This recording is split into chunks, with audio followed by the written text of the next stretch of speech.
Hello guys, कसे आहे सर्व ठीक आहेत.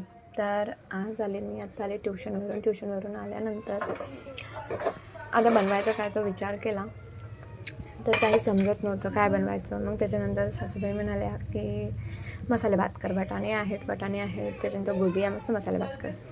तर मला असं आठवते त्या दिवशी सासूबाईंनी मस्त गरम गरम मसाले भात बनवला होता आणि तो कमी झाला होता, पण मन काही भरलं नव्हतं. त्याच्यामुळे मी म्हणून घेतला की आई तुम्हीच करा आज.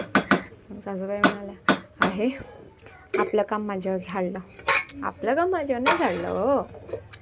असं खाण्याला चव असते आणि जी जीव फक्त आणि फक्त सासूबाईच्या हाताला, माझ्या जाऊच्या हाताला आहे.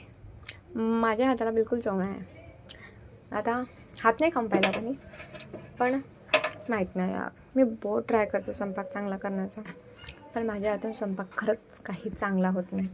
देन त्याच्यानंतर सकाळसाठी मी टाकलं हे चणोली भिजत, कारण मला उद्या खायचे चणोली. माझी बहुत इच्छा आहे खायची. कंटिन्यू खूप दिवसापासून मी नुसती सोप खाऊन राहिली.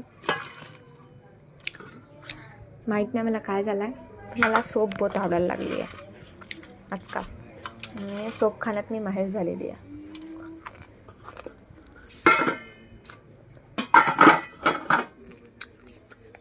भातच बनवला, कारण की भाजी पोळ्या भात सर्व आहे. त्याच्यामुळे या बेडवरला असं पाहिलं तर असं वाटतं की मी पसरून जावे याच्यावर, पण सध्या माझे कामं आटोपायचे आहे. मला बहुत थकल्यासारखं लागत आहे. I don't know why.